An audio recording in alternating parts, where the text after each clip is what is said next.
Welcome to Don't Whistle at Night podcast, where Navajo legends echo in the shadows. Darren and Dawn will guide you through the sacred fire of native storytelling, where the old stories breathe, the unknown walks among us, and voices, long hidden, rise to be heard. And remember, don't whistle at night.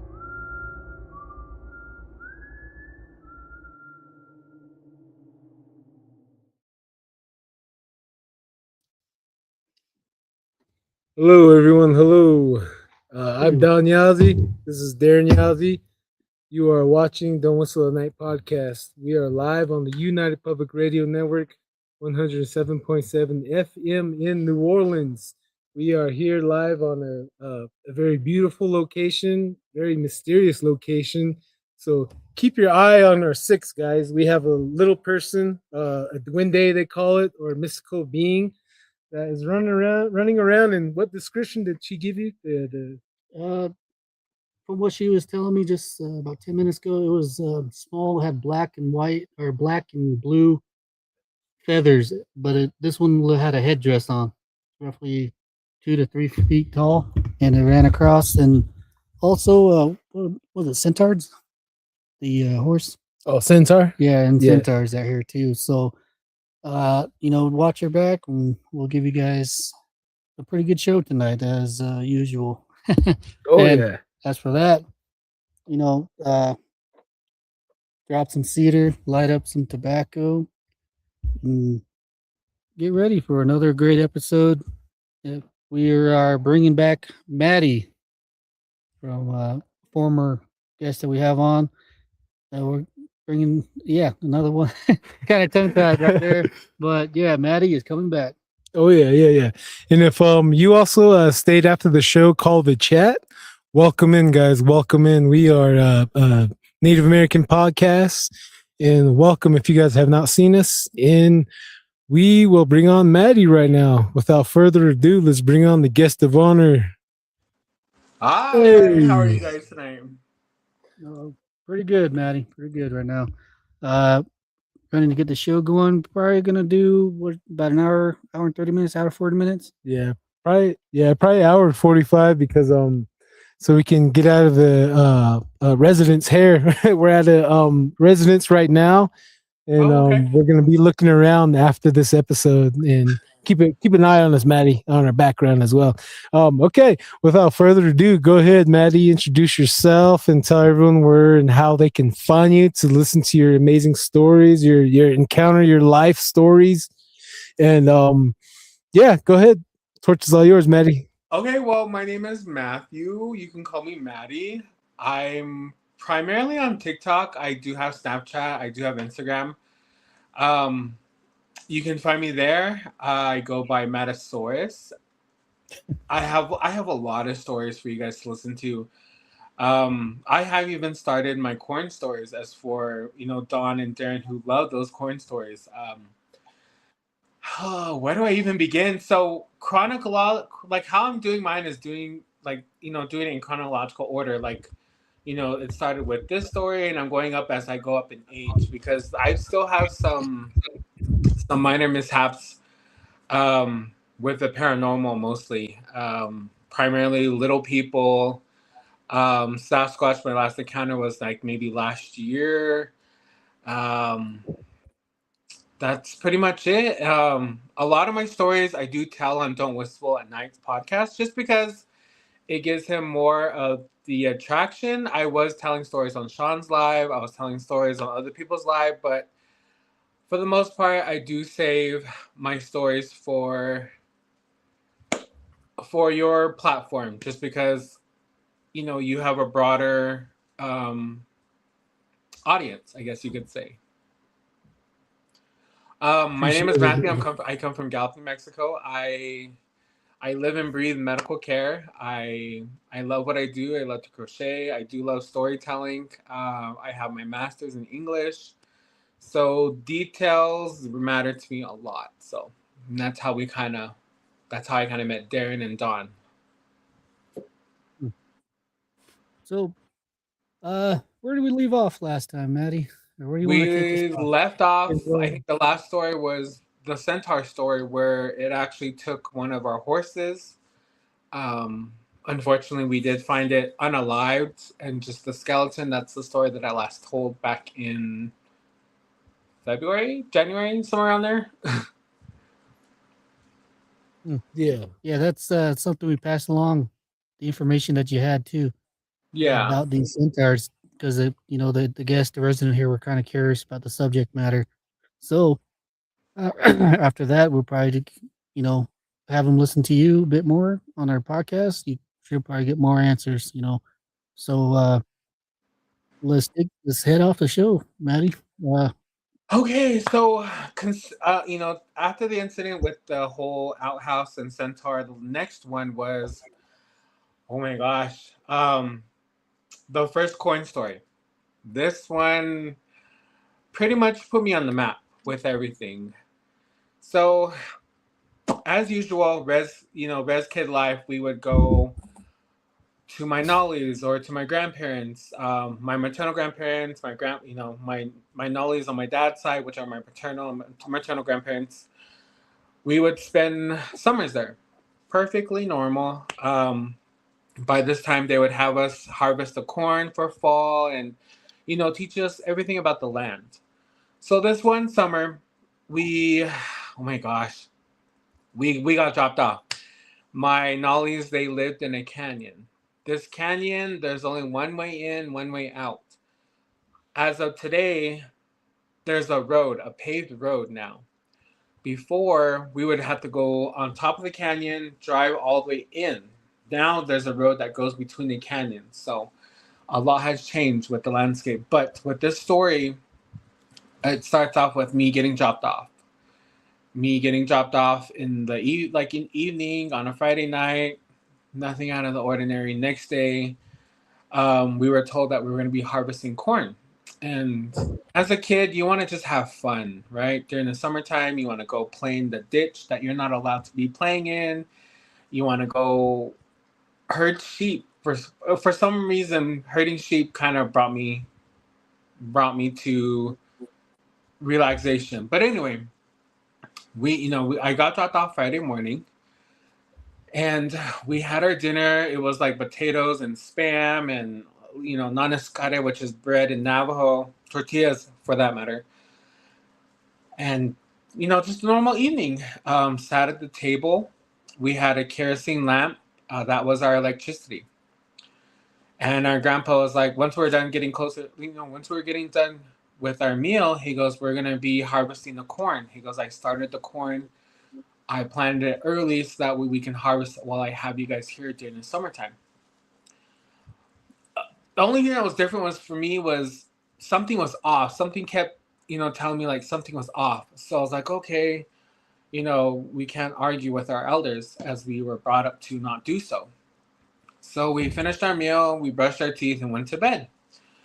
And for some reason, I could not sleep that night. I could not comprehend like, oh, this is what we're going to do tomorrow. But, a lot of thoughts were going through my mind. I couldn't sleep. So come morning, we woke up at the crack of dawn. So when I say crack of dawn, like you were up before the sun, the sun rose over the mountains. So that was like about maybe 4:45, 5 a.m. And we were already dressed, fed with breakfast, and we were out in the field. So once that all occurred, we went out into the field about 5:30-ish. Sun was slowly coming out from the valley, over the valley ridge. And we were just harvesting corn, picking on, my cousins were there, a few of them that I haven't seen for a while. So we were harvesting corn, and my cousin Lexi was beside me. And I remember we're, picking corn off the stalk. And before we started doing that, we were getting tetadine. So we had to dust the top of the corn stalk and put it in a Navajo basket, doing that.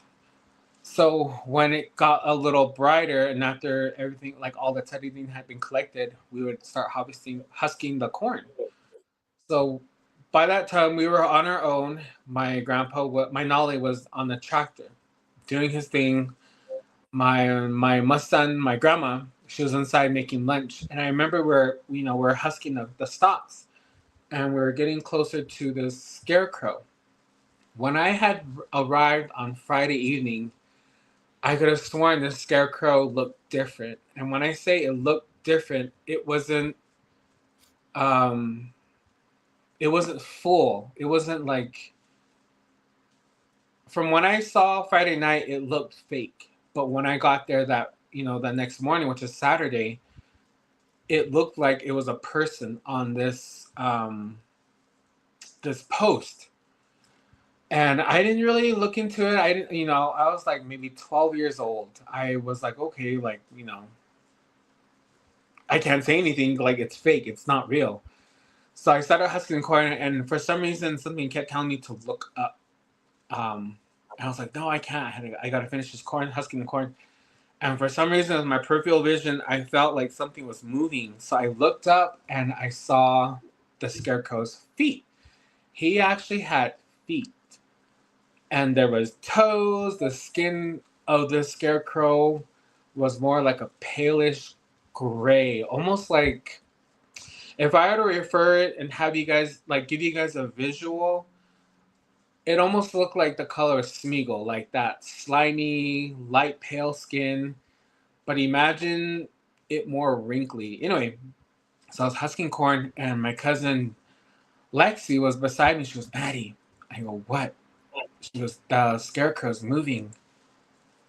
And I looked at her. So you're full of it. Like, I was just like, okay, whatever. Because I have a lot of cousins. I have uncles who like to play jokes. So I don't know when to take them seriously. So when she was telling me that, I was like, oh, yeah, ha, ha, ha, like, whatever. And her cousin Brandon and my nephew Christian were on the other corner. So there was 4 of us. Initially, there were supposed to be 8 of us, but only 4 of us showed. So we got the easy task of husking corn. And I got done with the corn and everything by the scarecrow. And I went to the next stalk. Lexi was in the row in front of me already. So she goes, Maddie, that thing has hair. I said, well, at this point, I'm just like, okay, yeah, it has hair, whatever. I didn't believe her. And I was husking corn. And from my peripheral vision on my left side, I'm picking corn off the stalk. And I see its head turned towards me. And I looked that way, and I was like, okay, it's looking straight. I'm just freaking myself out. And I don't know if you guys ever seen that scene in Jeepers Creepers 2 where the boy is in the field too with the scarecrow in the cornfield. It looked just like that. So imagining that look at you while you're picking corn, and then look the other way like it's like it's not staring at you. So I, for some reason, this cloud, like this dark cloud, came over me, and I felt like I was in a dark space. So then from there, I thought, okay, this is real. Like, the scarecrow is legit real. So I was picking corn. I was getting to the end of the row, and I remember I was shoving the corn cobs in my bag.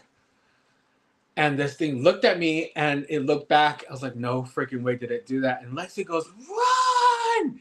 Lexi took out to the fence, and I was like, what am I doing? What do I do? What do I do? So I dropped my bag of corn cobs. I took off to the fence. And then this thing was like, like trying to get off the post. And she was climbing over this, because what the cornfield that we're in was fenced off. It was a white fence. And then on the bottom was barbed wire. So we had to climb over this fence. We couldn't climb under. So she immediately took off, and she told her brothers, run, run. There's a man in the field. At this point, we thought it was a man. So I was the chubby cousin. I'll put that out there. I was not. I was probably the one to get taken away, if anything, at this point. So I climb up the fence and everything. As soon as I got to the top, this thing it jumps off this post, and it looks at us, me and Lexi, and then Christian and Brandon. And it's like, well, who do I choose? And when I tell you legit, my heart dropped into my stomach. I felt like my soul left my body. And my cousin Brandon was like, just go to Grandpa. And he was in the tractor, the next cornfield over. And I guess my Nolly, my Mustang, my grandma, she saw everything. So as soon as I got to the top, Lexi pulled me down and I fell flat onto the ground. And I remember this thing went under the barbed wire, tried to grab us. And when it did, its skin was really wrinkly. Like it was like infected. It stunk too. And the claws were like maybe 4 inches long. And I remember it went under the barbed wire like this. And then it tried to grab me, and then it missed us, and then you could see it grabbing the dirt. And then my Mustang, my grandma, she comes out from the front porch, and she shoots off these pew pew shots. And my grandpa, overheard the commotion, and we're all running into the trailer that they lived in. And he goes, he stopped the tractor. He goes, "What's going on?" And sure enough, he saw this scarecrow wearing the clothes that he had put on go into the barn. So as soon as us kids go to the porch, my Mustang goes, "Stay here, put up some cedar, Matthew." She has just put up some cedar. I need you to do that now. I need you to pray. And I need you guys to lock all the windows, lock all the doors. We're going to go help your grandpa. So she grabs another pew-pew. They go out, and they're slowly approaching the barn. And I'm over there praying over the stove of cedar that's burning. And my cousin goes, "Oh, that cedar stinks, that cedar stinks." And I just kept praying and praying and praying. And then once I did, I prayed in all four directions as us Navajos do. I ran to the window, and as soon as I get to the window, my grandma and my grandpa, they enter this barn. And it was like a moment of silence for like the longest time. It felt like 10 minutes, but it was actually 10 seconds. And all you hear is pow, pow, pow, pow, and nothing comes out of the barn. We're a bunch of like preteens, 10-year-olds inside, like, what's going on? What's happening? And at this point, the sun was still up high in the sky. It was like late afternoon. My grandma and my grandpa come back, and their face just red in horror. Like you could just see the horror on their faces. And my nonna goes, she has just, she kind of had pauses in her words. She goes, she has like, can you make dinner? I said, yeah. She goes, there's corned beef right there. She told Lexi to make bread. And then she goes, make it like gravy. She goes, I'm going to go over here. She goes, I need to go do something. So she goes to this hogan. That's there. My grandpa goes, what the hell were you guys doing? He was getting after us. I said, nothing. We were just, we were just husking corn like you told us to. Like, Oh. Hold on. Oh. Okay. All right, there, Maddie. I guess still there. Can you still hear us? You got a call. You got a phone call. Oh, snap. Okay. Hey everyone, welcome in. Hello. We see all you guys' chat, keep them coming. We can't really respond, but we see you guys, so welcome in everybody. We're dealing with a little technical difficulties, and Matthew will be back as soon as he can. But until then, I'm gonna do a flip right here. I'm gonna try it back. Okay. I'm just kidding. There he is. Second. Give me 1 second. I'll be right back. Okay. Well, okay. Fake out. 2027. Yeah. Welcome in, everybody. Welcome in. Well, so in the meantime, we'll tell you a little bit more about the area. The area that we're at. Oh man, this place is really kind of strange, and man, it has its own terror about itself. But at the same time, it's peaceful. The scenery is very nice, and I keep telling everybody here, like, dang, these Yannies really know how to pick a spot. Because we visited a couple of spots before, and it was fun. It's really interesting doing stuff like this. And we got the crew together, and to the graduates this year, congratulations. I've seen a lot of traffic. Seen a lot of traffic this weekend. Congratulations to you, to the easiest part and the hardest part of your life. So I've been there too. So hopefully we catch some stuff out here tonight. And and to Junior, if you're watching this, man, happy birthday, bro. And what do you got to say right there? Oh, yeah. To my sons and my daughter and my wife. Hello. I don't know if you guys are watching. Love you guys. Wish us luck tonight. We're gonna wander around this beautiful, mysterious landscape that inspired me to look into Sasquatch. So this area here really inspired me to look into cryptids and seek out questions and look for answers. And like here, we're meeting our elders, and they're teaching us a lot of amazing things. And we want to bring this out for everyone, especially for the youth, the Native American youth, the Navajo youth, and the non-Native American youth. Because this is a tool that we can reach everyone and teach everyone about ourselves and who we are, where we come from, and stop the misconception. And we're always misidentified. And people, when they see us Navajos, especially other tribes, when they see us Navajos, they're, oh man, there's Navajos here. Oh man, I don't like these Navajos, man. Then when they find out we're Yazis, it makes it even worse. So, oh, looks like he's back. All right, guys, intermission is over. Go ahead. Wait, hang on, Maddie. Darren had a question for you. Can you hear us? Yeah, I can hear you. Okay. Yeah, who put the clothes on this scarecrow? Who actually touched this thing? Like, legit put clothes on it, man. It's kind of an odd. From what I got, it was my uncle who had the idea to put up the scarecrow. But initially, we used my chaise, my grandpa's clothes on this thing, clothes that don't fit him no more. Like, it was just, we didn't think anything of it. And before that, how did you guys construct this thing, or who made this scarecrow? My grandpa and my uncle. We put it on a post. It was initially to scare off the birds and stuff. They said over time it started to look more real and real. And when I got there, like I said, this black cloud of emotion just came over me.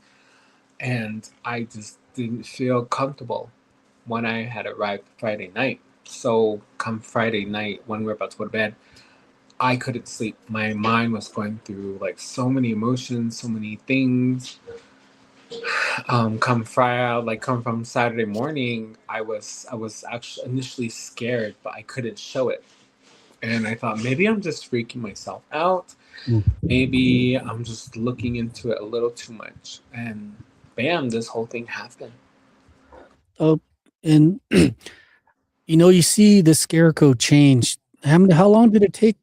How long did this thing take for it to manifest like this? Because, you would start to notice toes, and skin, this thing starting to form. What was the time period, or what was the incubation for this scarecrow? So, like I said, my grandpa planted early. He never planted early without help. And one day he decided, I'm going to do this all by myself. So he did the sewing, the plowing and everything. He put up the scarecrow. He went and got water, even though it snowed. And that was out of the normal for him. And over time, he said the scarecrow kind of changed little by little. He just thought it was like, okay, maybe I'm just looking into it like you. Because I had asked him before I told this story. And he goes, yeah. He goes, I noticed it started to change and started to look different. He goes, I would hear things at night, but nothing never bothered us. And when you got here, he goes, I noticed you looked at it like you were scared of it, but I didn't say anything.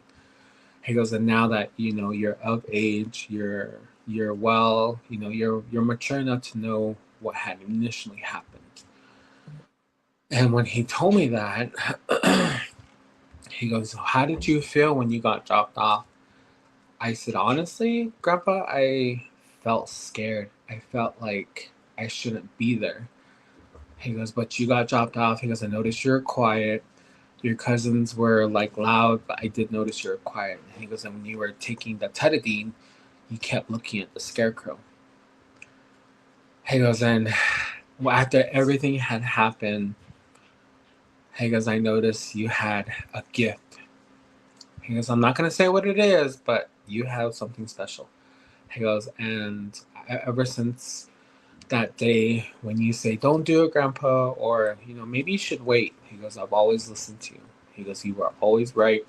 He goes, you have something special. He goes, I know you don't want it, but after this incident, that's when I noticed you could see things, you could feel things, you could, like, you're very sensitive. And I just thought because you're of that LGBT community, I just thought you were sensitive to all things. He goes, but seeing everything, it's made me realize that it's more beyond it.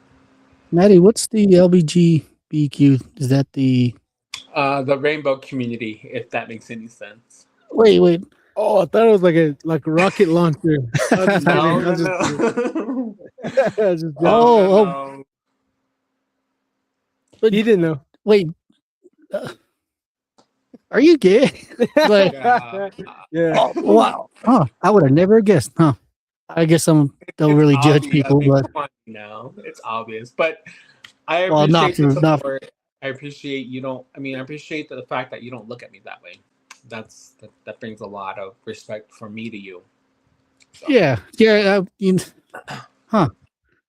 But you're an amazing person, to tell you the truth. And you suffer through a lot of hardship over this and all of that. Then you got all this paranormal stuff. So, wow, huh. Would never guess.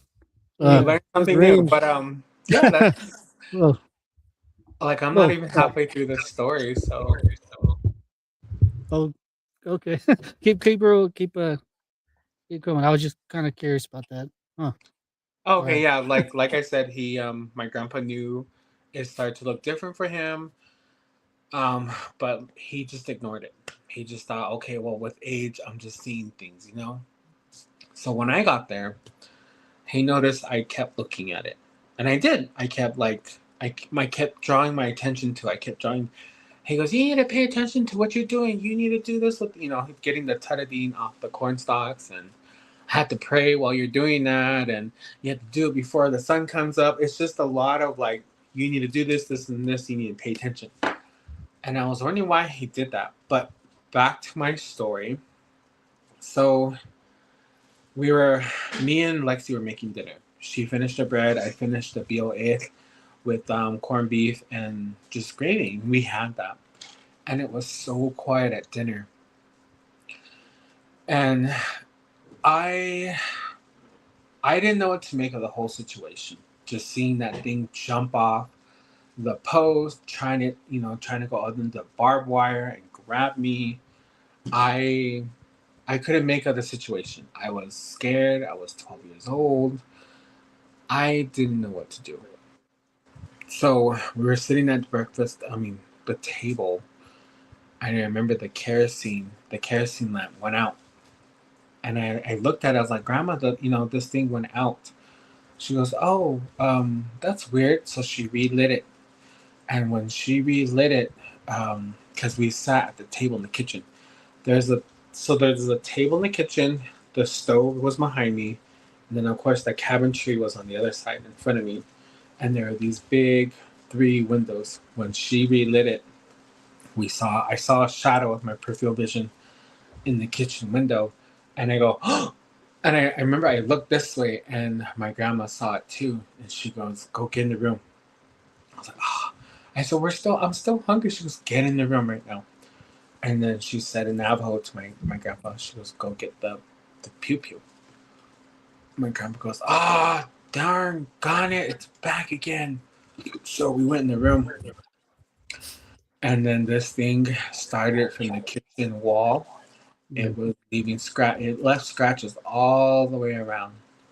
We were all the way around the house to the room we were in. It stopped.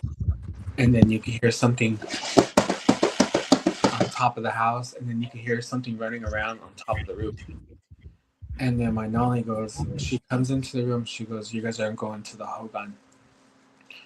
And I was like, "No, I don't want to go. I don't want to go." She goes, "No, you guys need to go into the Hogan. There's a little, what does she call it?" She goes, "There's a little pantry that's in there." She goes, "There's a reason why we didn't have you guys go through that wooden door." So in this Hogan, there was a wooden latch that we were never to touch. They always told us, "Oh, you don't need to go in there. You don't, just leave it." So she goes, "When I open this bedroom door, I want you guys to run to the room door, run out to that Hogan." I unlocked it. She goes, "I'm going to watch you from the truck with the pew-pew." And she goes, "I want you all to run together into the Hogan, and I want you guys to get into that little pantry where we guys told you guys not to go in." So I was like shaking. I was scared. I was like, "No, I don't want to go. I don't want to go." I was that kid like, "No, I don't want to go."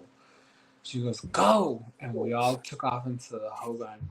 And I remember something kept moving in the tree line, and it stopped in front of the Hogan door. We walked in, and the Hogan was lit up. It had a fire going. The latch to this door went up, and we got in. And when we got in, it was cold. It was quiet. It was cold, and it was dark. And when we got in, my grandma, I guess, ran after us, and she closed the latch, and she goes, "Lock it." We could barely hear her, because so when we closed the latch, there was a lock right here, and then a latch. So she goes, "Latch it, and I want you guys to lock it." She goes, "I'm gonna leave. I'm gonna lock the door. You guys stay in there." And I was smart enough to bring a flashlight.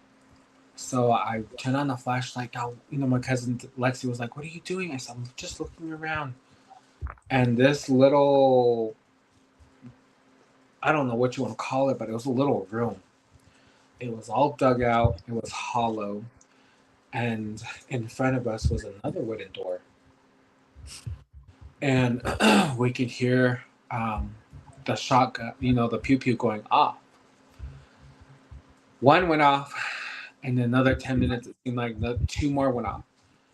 And then we heard the Hogan door slam open.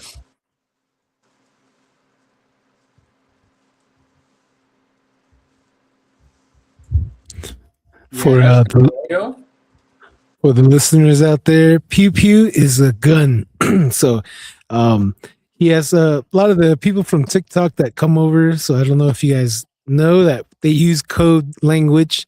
So pew pew means handgun or shotgun. So just for the listeners out there, go ahead, Maddie. Go ahead. Question: Am I allowed to use Yeah. regular language here?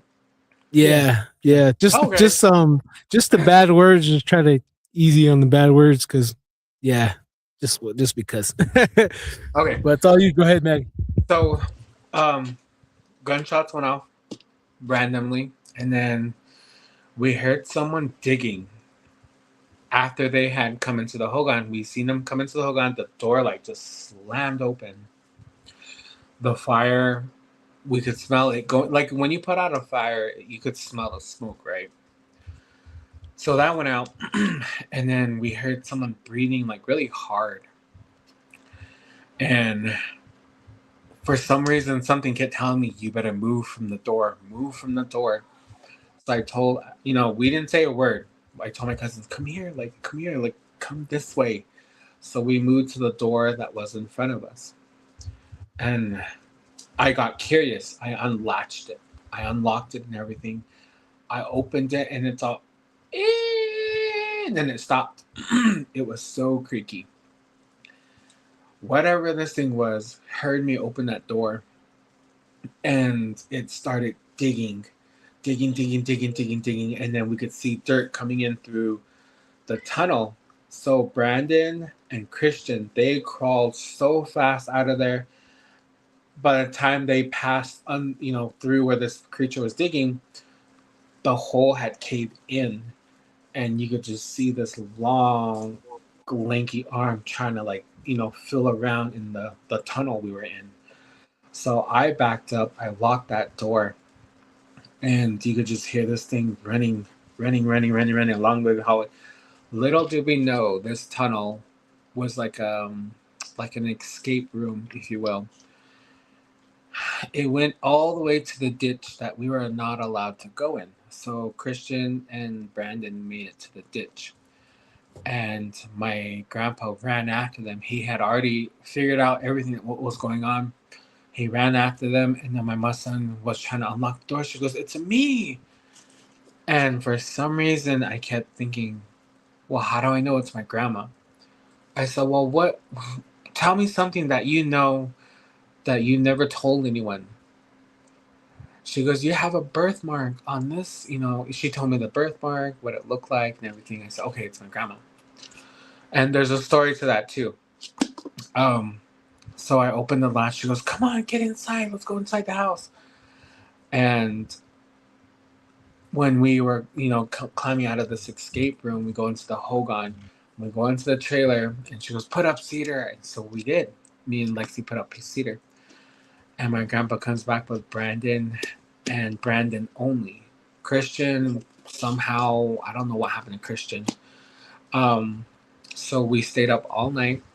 We monitored this creature. It was just in the tree lines. It never came near the house. So at this point, my grandparents thought, it got Christian. It, took Christian because, going from 4 grandchildren to 3, we were kind of like, well, where's so-and-so? Come morning, Christian just magically appears out of nowhere.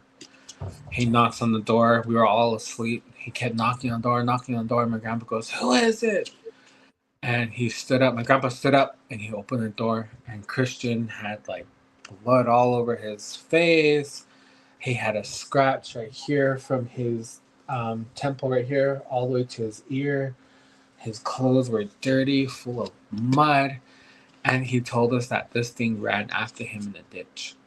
And he said he hid under a bush, and this bush had water underneath it. He goes, I covered myself all in it, and the bush scratched me right here from my temple all the way to my earlobe. He goes, and I stayed there. He goes, I'm cold, I'm hungry.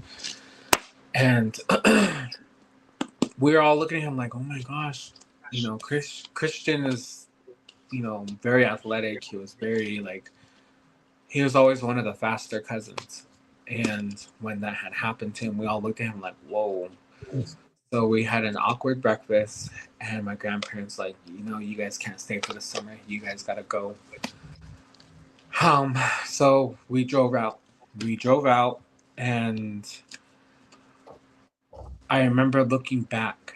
I was like, I wonder, if we're leaving, this thing is probably going to go to the house and, try to go through the house. So I look back, and sure enough, there's creatures running around the Hogan, seeing if anyone is home. And I told my grandpa, I said, "Grandpa," he goes, "just leave it. Just leave it. We're not going to come back for the whole summer. If it gets what it wants, it's not going to find it. We already hid our jewelry. We already hid our belongings. If it terrorizes the house, that's fine. I'll cook. Just leave it." So that summer, the corn went dry. We didn't have corn. We didn't have our kneel down bread as a treat. Everything just went to waste. And that's my first corn story. That was my summer. We did go back years later. It still gets kind of creepy.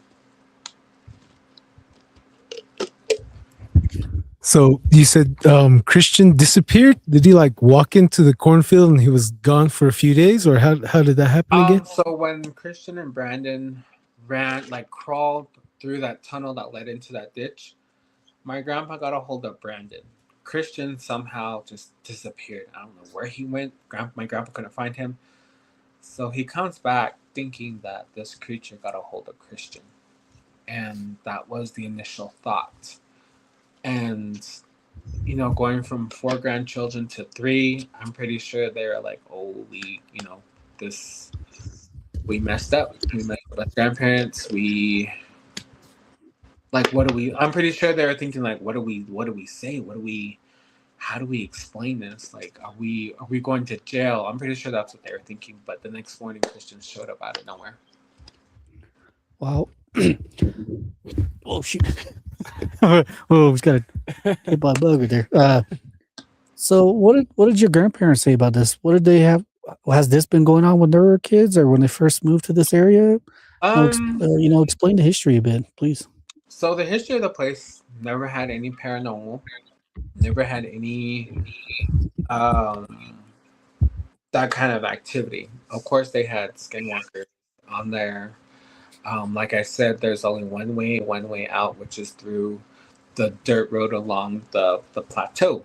Now there's a road that goes in between. So there wasn't that many growing up, we were never taught to be scared to go out and play. Like, we would go on 3-mile hikes, come back, not even a scratch, not even scared. But as things started occurring, especially when I went, they were like, no, stay here, don't do this, don't do that, don't be talking to people. Then it started to change. This home site is now abandoned. It's nothing. It's just nothing but memories now. These grandparents, they had passed on. None of our family members wanted to live there, so it kind of just welted with the land.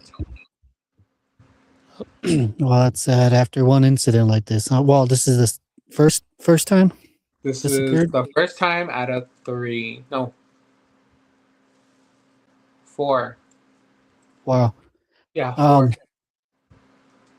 You said there was a tunnel dug. Why would you think this tunnel was dug underneath this hogan? Or, what do you think the scene was after? From my POV, it probably had to do something with the land.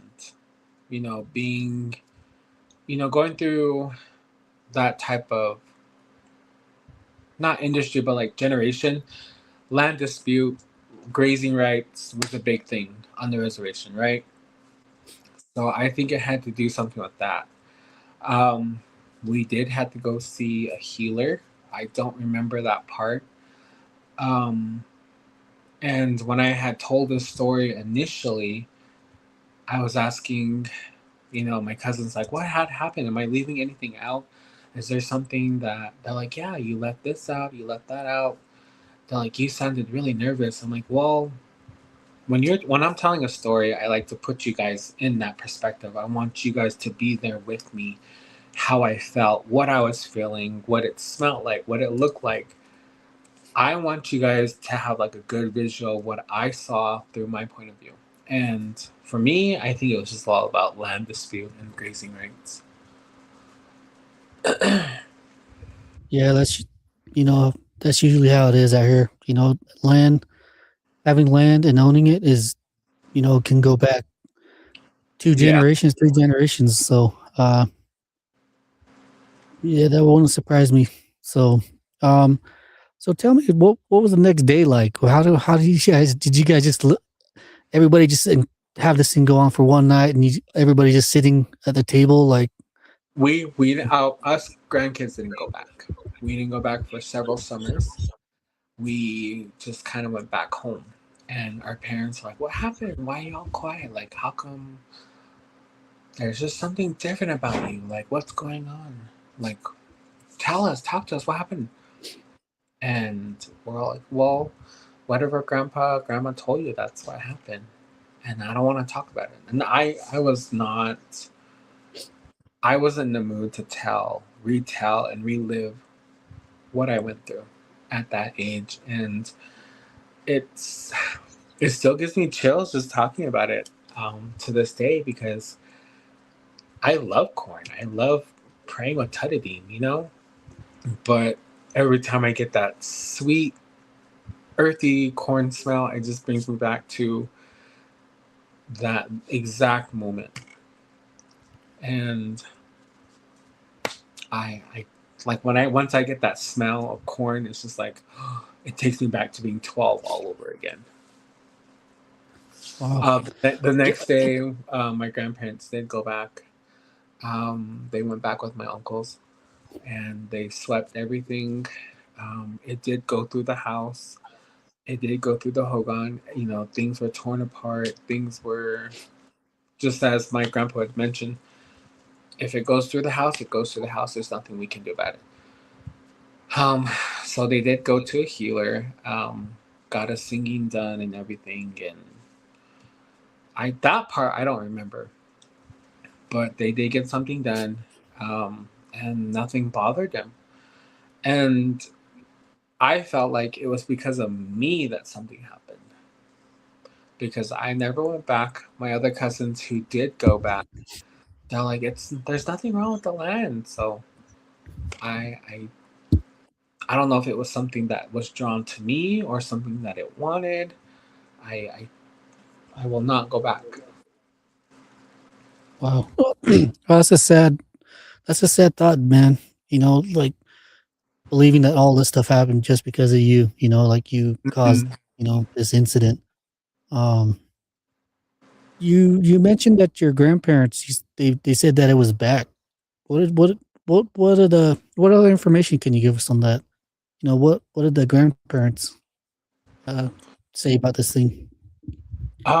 They just said that they've never, I mean, given the fact that they were 80 years old, they say that witchcraft was way scarier when they were younger.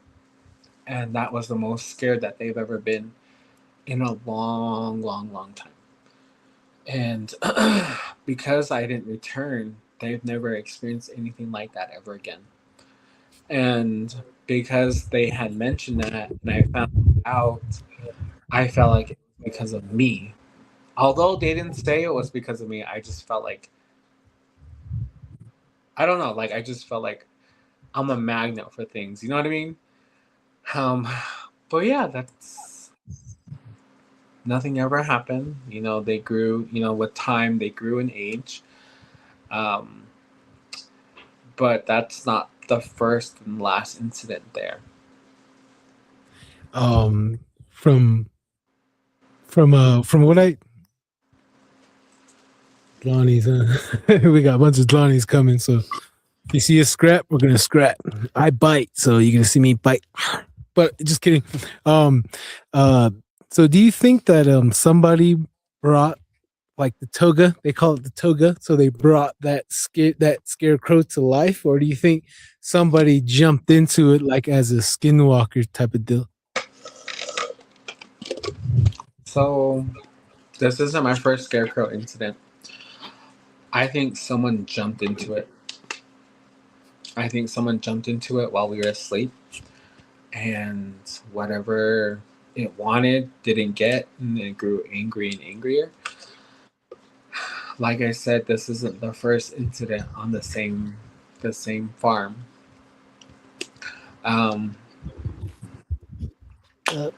You know, this is actually the first time, you know, I heard that these skinwalkers jumping into inanimate objects, you know. So, you know, it's really surprising that whatever these people are capable of doing.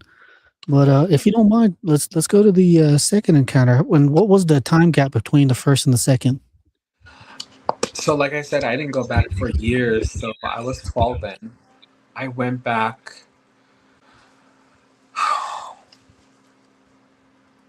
See, 12, 14. I just turned 14. And we were, you know, my cousins were learning how to drive the tractor. They were learning how to plow the land and sow the seeds and everything. I kind of got there kind of late. And we were 14. I remember this very, like, so, like, it was so colorful. So I get there, and my dad goes, I'll be back. I'll be back. You know, I'll be back for you Sunday. I'm like, oh, okay. Make sure, you know, I remember telling him, make sure you pick me up at noon because I had to go back and do laundry and then get back, get ready for school. It was okay. This was Friday night. And this time around, 2 years have gone by. I didn't feel anything. I felt like okay. I felt like it was safe to, be okay. It was different, total different feeling. Go inside, my Nolly goes, "Hey, Xie, have some soup." And I remember she made, oh my gosh, she made like goulash, like the album macaroni, the ground beef, the corn, the squash. Oh my god. And she gave me a spoon. She goes, "Here, nah, help yourself. Don't be shy. There's some bread over there. There's some kneel down bread. There's some fruit right there." Like when you go to grandma's, Nolly's house, they give you a whole buffet, right? Like it's like help yourself. There's some commodity cheese in the fridge. Like don't be shy. This is your home. Like like they've always given me that feeling. So we're just sitting there eating, and again, it was me, Alexi, Christian, and Brandon again. I said, "Oh my gosh, what are the odds?" They're like, "I know, right?" And they're older. They're like, "What do you think of the last time we were here?" I said, it was a bit odd. It was a bit odd. And, we're at the table catching up and everything. I haven't talked to them since the whole incident. I didn't want... Let them alone. We all met up at the same place. And I remember this motorcycle. By this time, the road went from top of the canyon, being that the only entrance in and out. Now there was a dirt road that they were working on that goes through the canyon. I was like, well, that's new. When did they start that? They're like, about a year ago, like 10 months. They're like, we were surprised too that there was a road. So we took that road, but it's a long road. So, going from the top of the canyon in, it's faster. So, we're just catching up, talking about school and everything. And this motorcycle, kept driving by. It was driving by really fast and then drive back. I'll turn around, drive back again. And my grandpa goes, "Hey, you should Ed, like, what are they doing? Are they drunk?" So he sits out on the porch, and then this motorcycle drives up to the house. And he's talking to my grandpa. He goes, "Hey, Che, I had a few drinks. If I could stay here in your barn?" And my grandpa goes, what's that? Like he was telling me now, like, I don't know. I don't feel comfortable with you being here. I have my grandkids in there, my wife's in there, like, I have a family here. I don't know if you could stay here, but let me go ask. And he comes in, he goes, "Who's that guy? You guys know that guy?" And we all looked out the window like this. I was like, "No, I don't know anyone." He goes, "Are you sure that's not your cousin or your uncle?" And we told him, "No, I don't know, Grandpa. Maybe it's your buddy." And we all started laughing. And he asked my grandma now, like, is it okay if he stays in the barn? Because in the barn, there was an extra room. So this room was next to the horse stalls. And it was sort of like if you were to have a person who manages the stable and stays there overnight, it had like a separate bedroom, little restroom, and like a little sink. It's pretty much a bedroom. So he goes, "I'm going to have him stay in there. He should be fine. He just needs a place to sleep." He goes, "I think he's had a few." And my grandma was upset. So she walks out and she's all yelling at him, like, "You shouldn't be driving on the road. What the heck are you thinking? Your mom probably misses you and you need to go home in the morning." And we're all laughing inside, like, oh man, he's going to be put through the wire. So he goes into the barn. They give him a plate. We give him a plate of food, give him blankets, and we let the plate of food on the table, thinking my Nolly was gonna be like, "Okay, I'm gonna go take it to him." She goes, "Yes." I'm like, "Oh man, please don't tell me you're gonna tell me. Take the plate of food over there." She goes, "Go take it over there with him." I was like, "No, I don't want to go there." And Lexi started fighting. I said, "Well, I'll take it if Lexi goes with me." She goes, "I'm not going." So Christian goes, "I'll go." So we went, him and I. I remember we brought him a styrofoam bowl with goulash, noniscate on top, aluminum foil, and we brought him a squirt. and a can of squirt. We go to the barn. I knock on the door. He goes, oh, come in. And when we went in, his bike, I remember he had a red Harley. It was parked against the hay. And I knocked on the door and he was singing. He was singing some song I've never heard in Navajo. He goes, just put it right there by the door. I said, well, my grandma never said to put food on the floor unless you're a dog. I said, I'm going to open the door. I'm going to put it on your bed because I'm not going to put it on the floor. He goes, hold on. And he was like moving around, moving stuff, everything. Finally, he opened the door. And when he opened the door, he had his bandana covering his mouth. And he had, I guess, one of those welder's hat. Or, yeah, I guess a welder's hat because it had a small flap and it went up.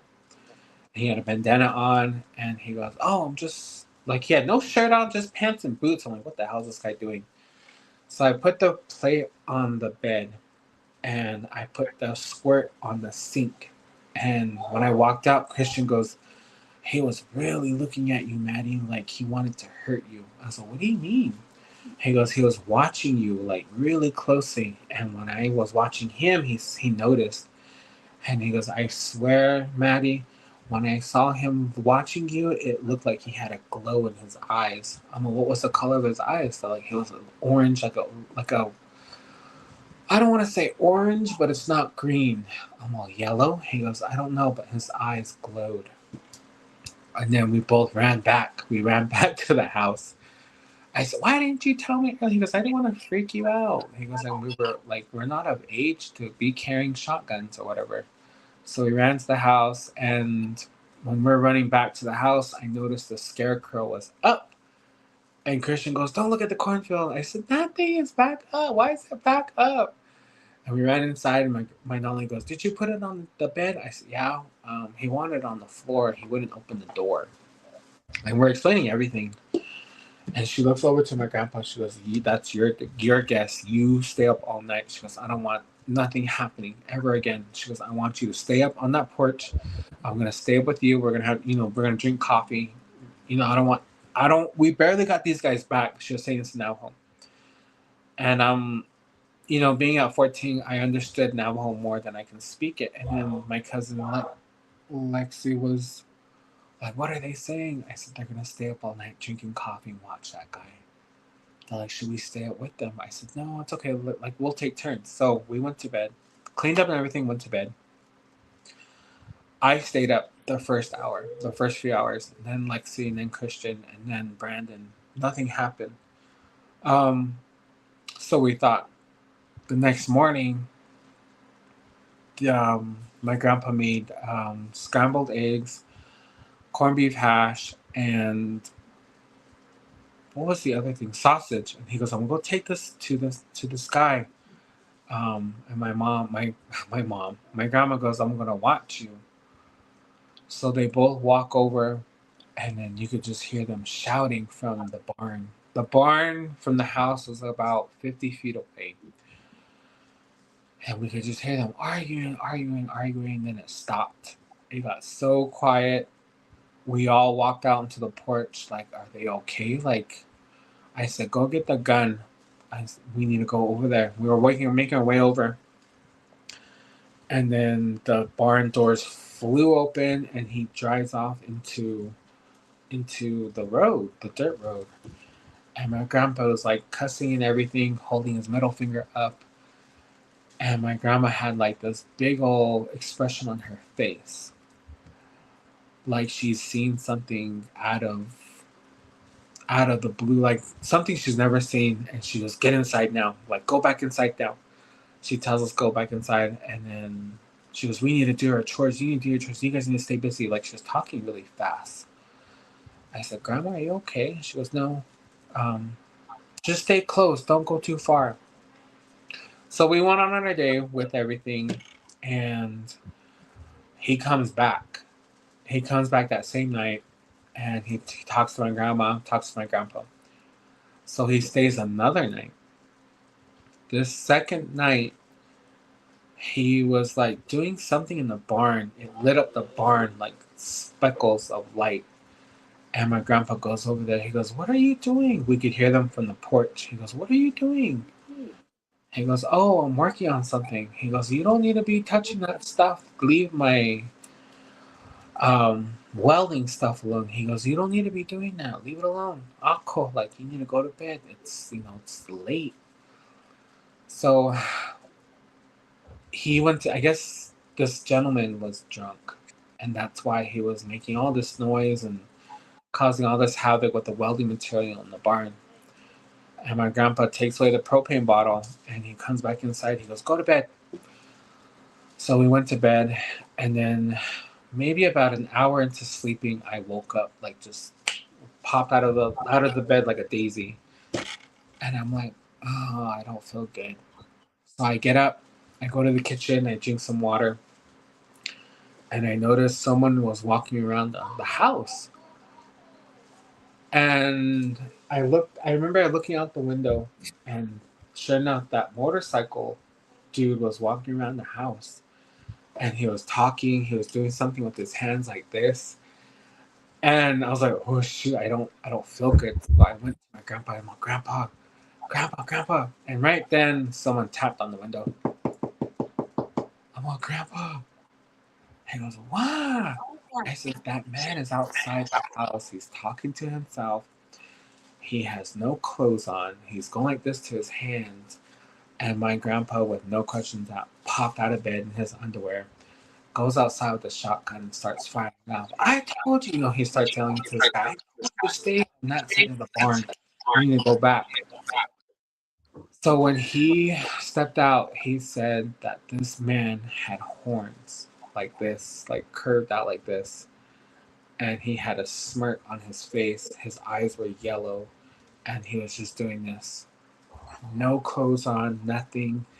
And he said when he told him to go back to the barn, he ran on all fours like this back to the barn. And like maybe 5 minutes later, I'm like sitting up in the room like this, listening to everything. And you could hear this motorcycle starting. And, he takes off into the night. My grandpa goes over there into the barn because he noticed the light was still on. Goes over there and he noticed there's crystals in front of the fire. And he just put out everything. He did what he needed to do, and he locked the barn. And this guy comes back and he's laughing. He had like this most envious laugh. He's laughing as he's driving slowly past the land. And my grandpa goes, "You need to stay away from this land. I know what you do." So that was the second.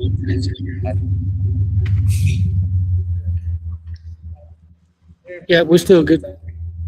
Okay. Yeah, it's alive. So that was the It's alive. second on that, and I've never seen him. My grandpa does, he did mention this, like this thing had horns. It had like a smile from his face all the way up to his ears. Very pale, yellowish eyes. And I asked Christian, were those the same color eyes? He goes, "Yeah." He goes, "If I were to tell you right now, it's probably the color of your watch band." And I asked him the other day, I said, "Hey, do you remember that motorcycle?" He goes, "Yeah." He goes, "It's funny how you asked that." He goes, "I had a dream. And in my dream, he was telling me, come here to the barn. You and the boy with the glasses that night. Come here. I have something to show you." He goes, and he goes, his wife is Belagana, white. And my wife was telling me that I was crying. But he goes, "I wasn't crying in my dream. I was scared." He goes, "And this happened last week." And he goes, "Now that you're asking me about that story," he goes, "I don't know what that guy is, but he was telling me in my dream, like, come here, I have something for you, come here." And my wife was telling me that I was crying. And I wanted to text you, but by the time I remembered, you were already at work. So I don't know. I don't know what he was, but it was very odd. to have him come around the house talking to himself and doing this to his fingers, like fully naked, like Willis and Doodleberries. Like it was just, I don't know if he was part of a, I don't know if he was part of a cult or something, but yeah. Man, yeah, one of the questions Darren had earlier about the history on that. I remember you told a story that your grandpa told you that. Wait, I don't know if I can say here, but I remember you told a story that your grandpa was missing one of his brothers from the cornfield that followed one of the little people into there. Oh yeah. I was wondering if you can cover that history of your cornfield. Oh, okay. So when they were little, my grandpa had a twin. He was a twin, identical twin. So I don't know what if they were at a squaw dance in the dawn or something, but there was a cornfield that they went into. They were playing with these kids that just magically showed up. He goes, I just remember playing with this little girl, and she had like 4 other brothers. He goes, they wouldn't talk except for that little girl. So when your grandpa and me started playing with them, we played with them for about several hours, and then it got dark. He goes, I remember he goes, I don't know if we were at a ceremony or he goes, we were somewhere. I've never been here.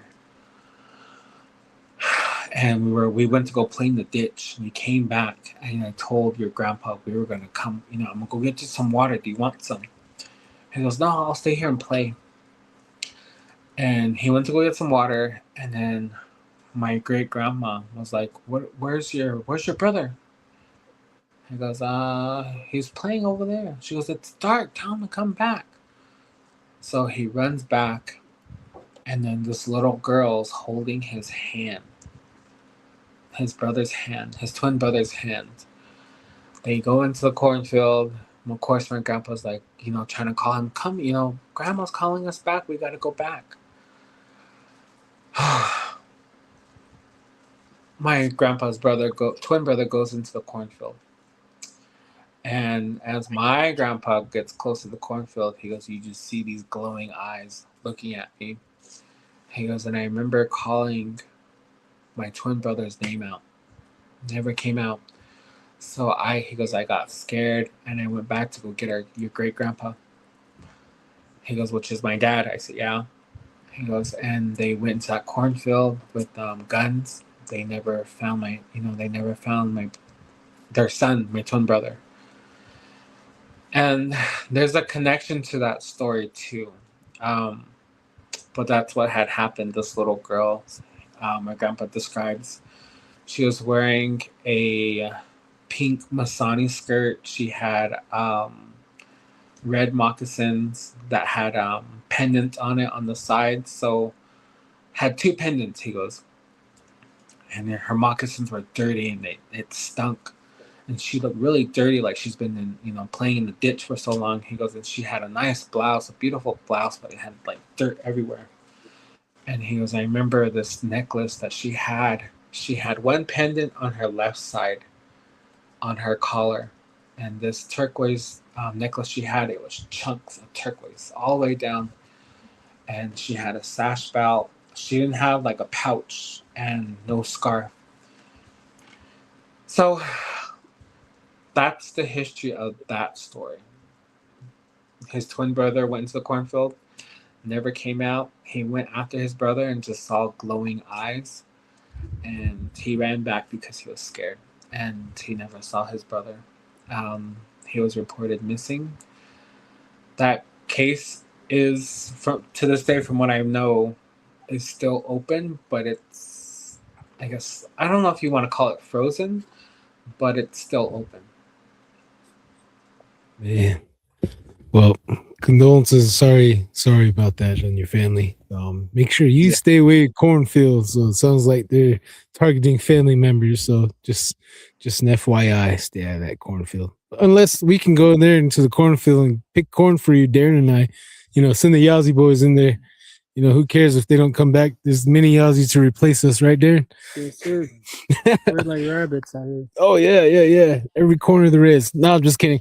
But you also have a story that I really liked. It's up there with that scarecrow. Is that when you seen that little girl again with the what you described and you saw her chunky necklace? So I was wondering if you can get into that after your chill episode is over. I already knew you were gonna ask that, and that's Oh, yeah. perfectly, that's perfectly fine. I love that story, by the way. So this story takes place in close to Pinedale. Close to Pinedale, between Superman Canyon and Pinedale area. We went to a squat ants. Being a res kid, you're like, oh cool. Like I didn't know what squat ants were for. Little did I know they were for ceremony purposes. So when my dad, told us, look, we're going to a squat ants, I thought, oh cool, like we're gonna eat really good. I'm gonna see my cousins. We're gonna have a good old time, right? So that initially happened. We got there about 4 o'clock. Man, we played like for hours. We went to go eat, and then we went back out into the ditch. My dad goes, "Don't stay out there too late. Your grandpa doesn't like you, being out there too late." And when we initially got there, my grandpa told each and every one of us that had arrived, stay away from that cornfield. That cornfield wasn't there last month. Now it's here. It's fully green. It's grown. Stay away from there. And it looked like it was well kept, and you could smell the corn. You could smell like that earthiness off the corn. So, as you know, squat ants is there. A bunch of vehicles, bunch of people, family members, everything. Once we got done eating, we went back out. And we noticed like these group of kids. We've never seen them. We didn't know who they were. And I remember talking to this little girl. And this little girl, she didn't have a Masani outfit on. She just had like a crushed velvet shirt on. I remember she had a necklace. Her hair was all cushy. She only had one earring on. She did have moccasins. And I said, "Are you guys all brothers and sisters?" And she never said one word to me. She'd just shake her head, yes or no. And when I had asked her that, I said, "Do you guys want to play hide and seek with us?" She was, "Yeah." She actually said, "Yeah." I was like, oh, "Okay, cool." I said, "You can hide with us." And, of course, you pick whoever's going to be the seeker. So my cousin Brandon and I, we were like always like, we were tight. We hid together. I remember we hid behind this turquoise dually. And we jumped in the back. And this little girl, we were trying to tell her, come on. But she wouldn't. She stayed on the ground and she hid under the truck. So I was like, okay, that works out. So me and Brandon, we hid in this teal dually. And my cousin Christian was calling people out like, "Oh, I found you. You have to go back to the kitchen. Go back to the kitchen. I still gotta find Maddie and Brandon." So 10 minutes go by and he couldn't find us. He goes, "All right, I give up. I'm going back to the kitchen." And me and Brandon are like, "Okay, let's move. Let's find a different spot. He has to find us. That's the rules." So we get out this truck and I go, "Hey, Brandon, where's that little girl?" We looked around and she popped out of nowhere. She scared me. And I kind of screamed and Christian heard me. And Christian goes, "I see you." So me and Brandon took off with this little girl. We were going from car to car to car to car. And she was trying to pull me towards the cornfield. I said, "No, we can't go there. We're not allowed to go there." And she's like, "Come on." Like she was signaling. I said, "Okay." And we're getting, me and Brandon walked with her. She let go of my hand. We walked with her to this cornfield. And as we were getting closer, I was like, the corn smells really good. Like, ugh, it just make my mouth water. I was telling Brandon that. He goes, Maddie, you know Grandpa's gonna get mad if he finds us over here. He goes, I'm gonna go back. He goes, I don't feel comfortable. So I was like, okay, I'll wait with her. You know, like I don't know where her brother's at. Maybe she's at the kitchen. I remember she opened the gate and she ran in. I was like, wait for me. And when I said that, I seen all these yellow eyes look towards me from the cornfield. And she goes, come here. Come here. Come here. I was like, okay, so you weren't saying a word. Now you're telling me to come here. Like that just didn't. And right when I was gonna step into the cornfield to get her, my grandpa goes, Matthew, Dawes, get over here now. Oh man, I was like, oh, I'm gonna get it. I'm gonna get it. I'm gonna get it. He comes running down the hill and he grabs me from the cornfield. He picks me up. I was like, oh shit. Oh my god, I'm gonna get it. I'm gonna get it. So we get to the kitchen and he goes, what the F did I tell you about that cornfield? And I'm over there like crying already because I already knew the belt was gonna come. So all my cousins are sitting at the kitchen table and they're shaking their heads. And my grandpa goes, I told you. What did I tell you? Oh, well, I don't want to get spanked. And my dad's standing right there. He couldn't do anything. And the sound when a cowboy takes off his belt with the buckle, oh man, that just gives me chills.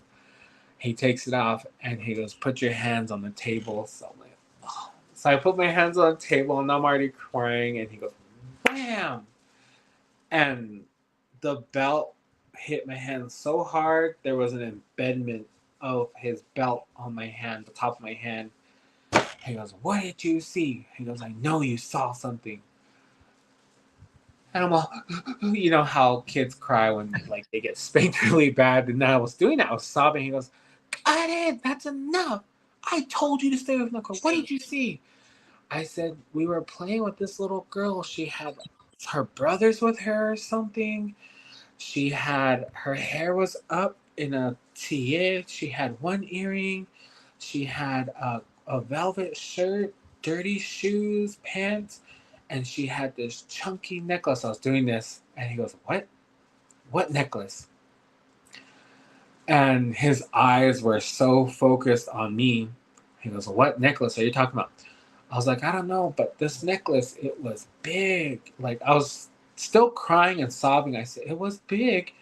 And she told me to go into cornfield, but I saw these yellow eyes looking at me.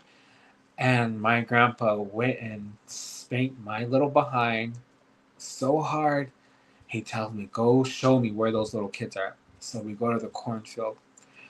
And then I go, hey, I'm back. You know, like trying to lure them out. And you could just hear them giggling because we were standing at the front where the gate entrance was. And my grandpa says in Navajo, you guys don't belong here. You guys need to leave. You have no business here.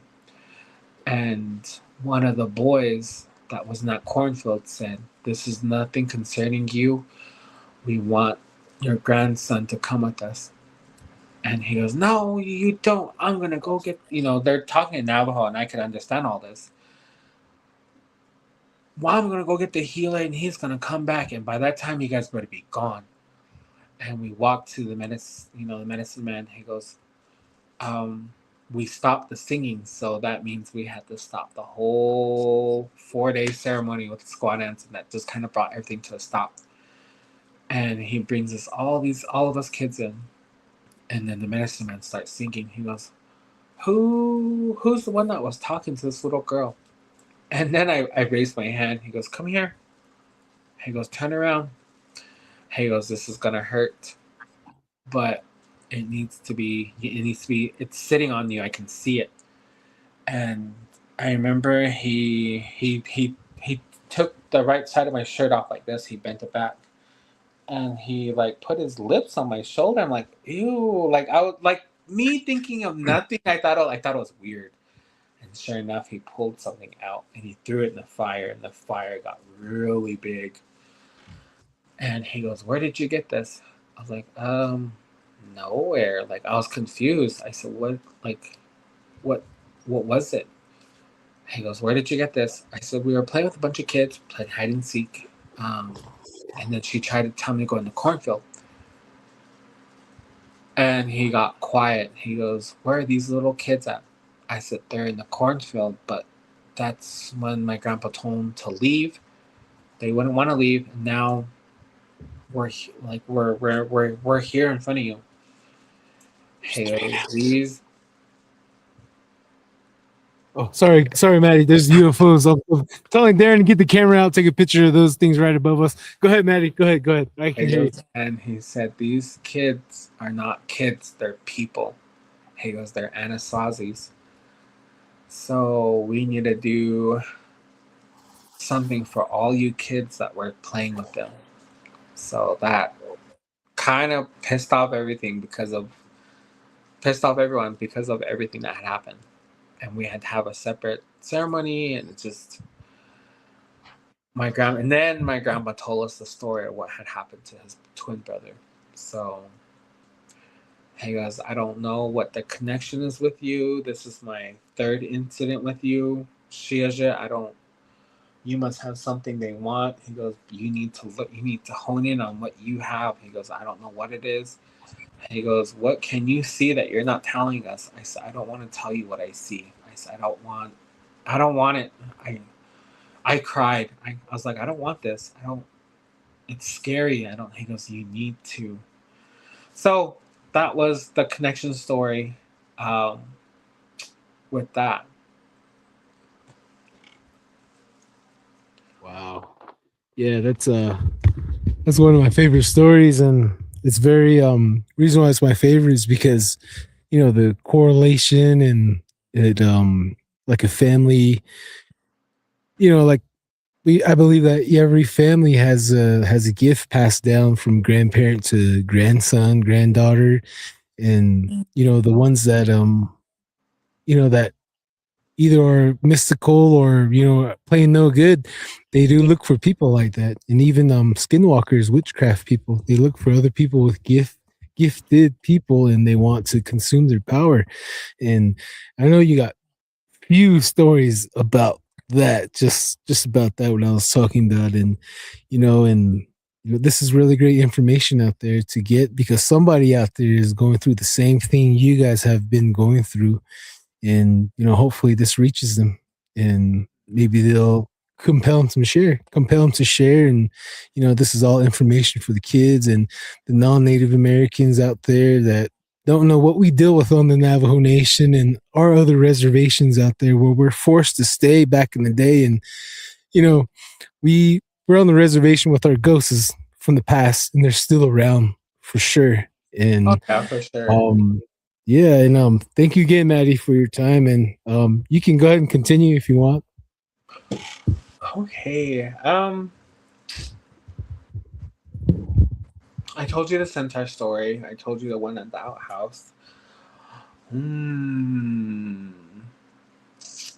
I actually have one where we went hiking and we came across a cave.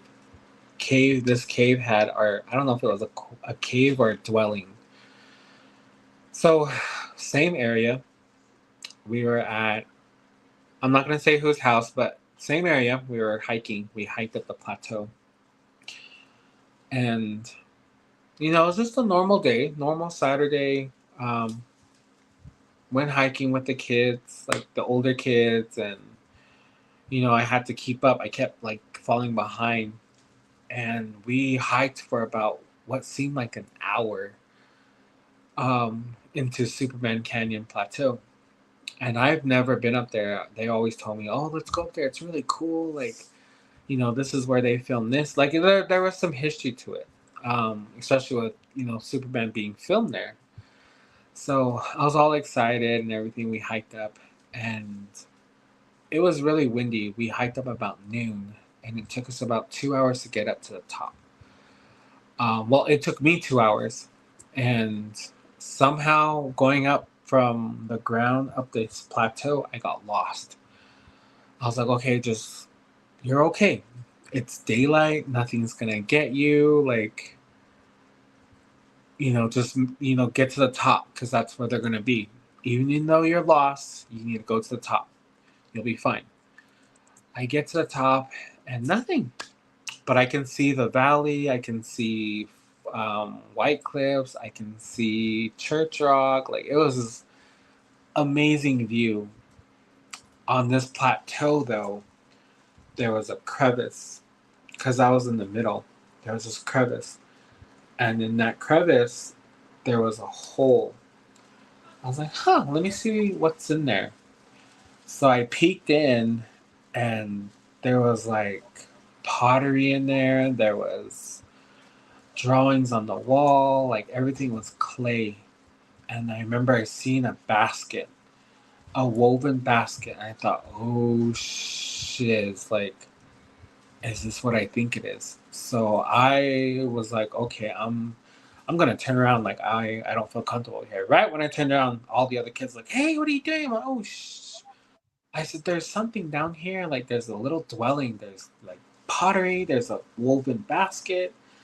It looks like someone's home. I said, I'm gonna go. I said, I was told not to mess with this, not to go inside. I can get really sick. I need to go. So I start making my way down. And by this time, it was about maybe 3 o'clock, 2:30, 3 o'clock. I make my way down. I'm the only one going down, and I could hear them, let's go inside. Like, this will be cool. Let's see what's inside. I was like, oh, hell, I'm going. I need to go. So I guess one of their cousins, their younger cousins, she followed me. So we were walking back. She goes, my dad told me I can't be playing with stuff like that. I said, yeah, me too. I was told not to mess with that or don't even go near it. So she goes, I'm going to go down with you. Is that okay? She goes, I ran down here because I didn't want to go by myself. I said, yeah. So we're talking and everything, and we could hear someone following us, but we weren't sure. We could hear like rocks moving, dirt moving, like they're going on a different path. She goes, what do you think that is? I'm like, I don't want to find out. I said, it's still daylight, so that's usually not a good sign. So let's just keep going. And we make our way down to the ground, like the bottom of the plateau. And my dad, like my parents were waiting right there. She goes, what the hell are you doing? I'm like, oh. I said, we just went hiking. I don't know where those guys are at. He goes, don't you know there's something that lives up there? I said, no. He goes, I told you when I was a little boy, something came down from that mountain and took all your grandma's sheep. What the hell are you doing up there? So I got whipped again. And he goes, I told you, did you touch anything? I said, no, I didn't touch anything. I just looked in and I saw a basket. I saw some pottery. It looked like someone was still living in there. And I turned around. That's when everyone was going in. He goes, who? And I gave him names. He goes, he was mad. And I don't know what happened, because when they came back down, they started to feel sick. They started having nightmares. They started to get sick. They weren't doing really good in school, so they had to have another ceremony done for them. And that was the last time I hiked anywhere in Superman Canyon. To this day, I always ask my dad, like, what was the significance of not, like, why couldn't we go up there? He goes, there's something that lives up there it's not part of this world. It's been up there since I was a little boy, and just stay away from there. He goes, I don't want you going up there. He goes, I know you're older, but if you ever go hiking, he goes, I know you like to go hiking. If you come across this land, don't go up there. He goes, I'm telling you, something still lives up there. So that's a site you can probably check out when you guys do come down. I can tell you where. It's been years since I've been in that canyon. There's more residents that live there, so I don't know if they experience anything in that area.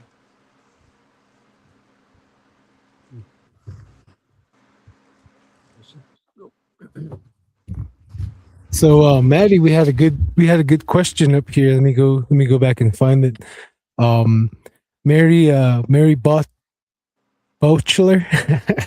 I think I messed up her last name, but Miss Mary. She says, Maddie, are you comfortable with your psychic gift?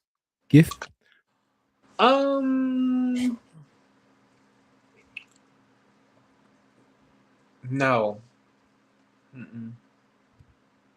Oh, we got another comment here. Cedric Willie, 8381. You don't like my home? I'm from Superman Canyon. No, you can keep it. Stay there. I'll go there, but I'm not getting off. That's what's up, man. But yeah, no, we got a lot of. I'm still learning as I go. It's very tiring. It's very tiring to see all these things that I see or what I feel. I can turn it off. I'm learning to turn it off, turn it back on. So when I go to like these big places like concerts and stuff, I can turn it off and I'll be okay. When I don't turn it off, I notice like I'm drained from energy. I'm just irritable. Like I just want to go home. But I'm still learning. I don't want it, but I'm embracing it at the same time. So is that gonna inspire you to keep on learning some more and get further into the culture and learning how to doctor and medicine people? Yes and no. I'm excited, but at the same time, there's always a good and bad to everything. I want to, but at the same time, I don't want the bad part to come with it. You know what I mean? We'll see. Yep. Then Miss Nivea's Angel says it's sure is tiring. I hate seeing supernatural things. I get drained from being around too many people. Good to meet you, Maddie. She says, very true. And then we got a Car Bear 9 says, do you have someone to guide you? No, I don't. Like I said, I'm a fast learner. I'm a visual learner, so I kind of just learn off of what I'm seeing, and I'll sit there and be like, is that good or bad? Like, which way is it gonna go? And that's I guess that's how I learned. Do I want to be guided by someone? No, not really. Yeah, you never know if it's a good person or not. Yeah, I don't want to learn anything bad. Yeah, that's what happened to one of my relatives. I guess his dad was learning the good way in the sweat lodge, and then his ex-father-in-law just automatically teaching him dark songs, and automatically he realized that he was learning dark arts, and before you know it, it was too late, and that guy, his ex-father-in-law, was asking for his firstborn, his first grandson, his first grandbaby. Crazy. And he didn't go through with that. And when he didn't go through with that, he took his vision. He was blind for over a year until he finally met his last wife, and her dad was a medicine man. He brought his vision back just like that. So wow. I mean, like, I'm pretty sure you'll find a really great teacher out there, and then hopefully, I know you will give it back to us, to the people, because all of our people, we need doctoring, we need medicine, we need good examples all across the board, everywhere, from Navajo PD to, the ambulance and all those guys, And shout out to everyone out there, and the services. Thank you out there. Shout out to you guys. Especially you too, Maddie, you in your medical field. Yeah, thank you.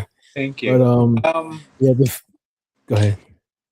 I always get told, oh, you're too judgy. Like, oh, you don't even know them. No, I don't have to know them.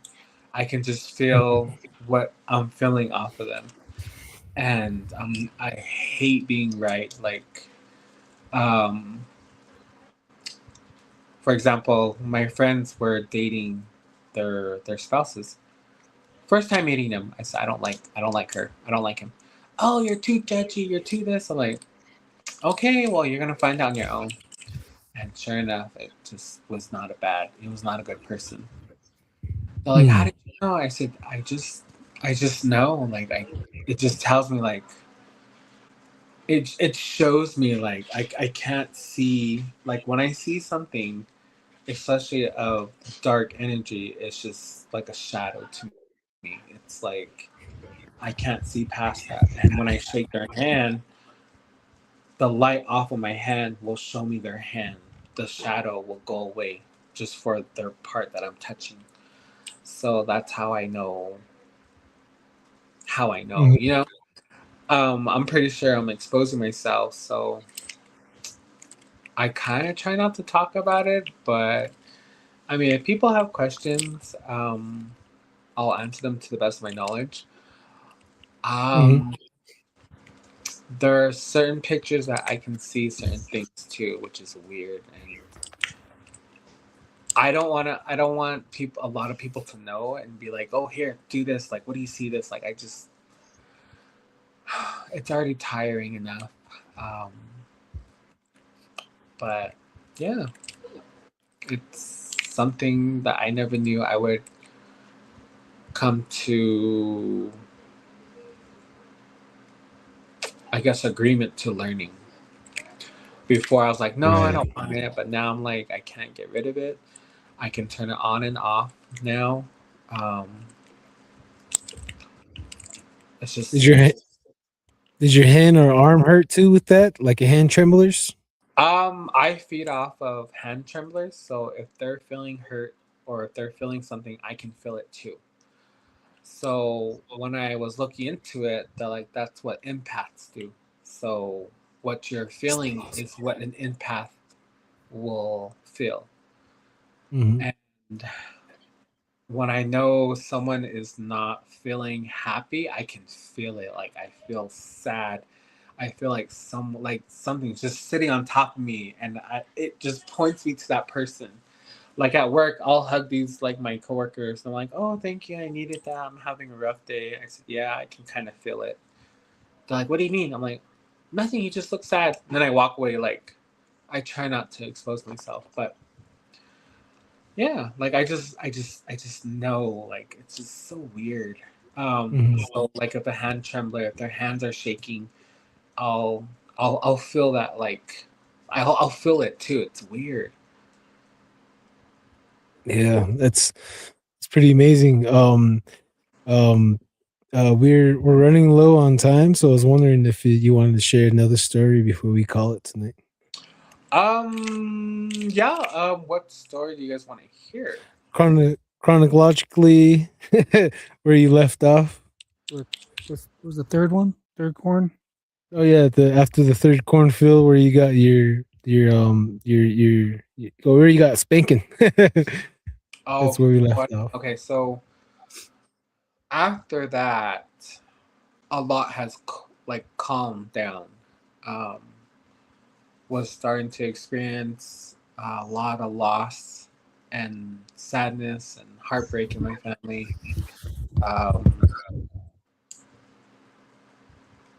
When I started to go back to my roots, learning Navajo and everything, this is when this happened. This was in college. Went to UNM in Albuquerque. I think I told this story before, but this was the next one chronologically. Oh my gosh. Went to school at UNM, stayed at the dormitory. The dormitory was called Alvarado. Stayed there on the third floor, room, is it 112 or 107? One of them. My first week there. Went to bed at 11:30. Kinda late. This was my first week there. I cried myself to sleep because I've never been away from my family. It was a whole new everything. And I went to sleep, cried myself to sleep, and I felt something brush my shoulder, and I thought it was my roommate because I had a roommate. So I turned this way, and my glasses were off, and I was like, what is that? So I seen a shadow because our bed, so our room was like this. His bed was right here. My bed was right here. So it was an L shape.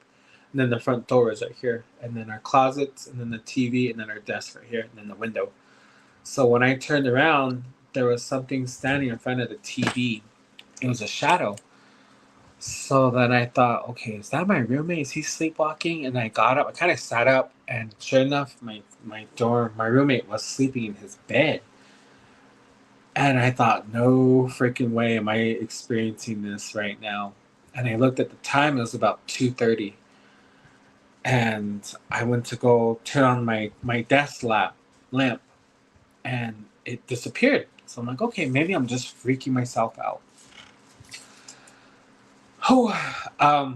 Turned off everything, went back to sleep, and then I hear someone crying. And I sat up again, and my roommate was fast asleep. So I turned this way. This shadow moved all the way across from the window and my desk all the way to the door, and it walked through the door. And I'm sitting there like, no freaking way is this happening in a city at a university in my dorm room. I couldn't sleep that night. I stayed up. I was on my laptop. This is when Facebook was a big thing, MySpace. I was just surfing online. When I'm doing that, I could see shadows moving, and I just left it. I was like, okay, you're in a room with someone else. You're in a building with a bunch of other students. You're in the city. You're fine.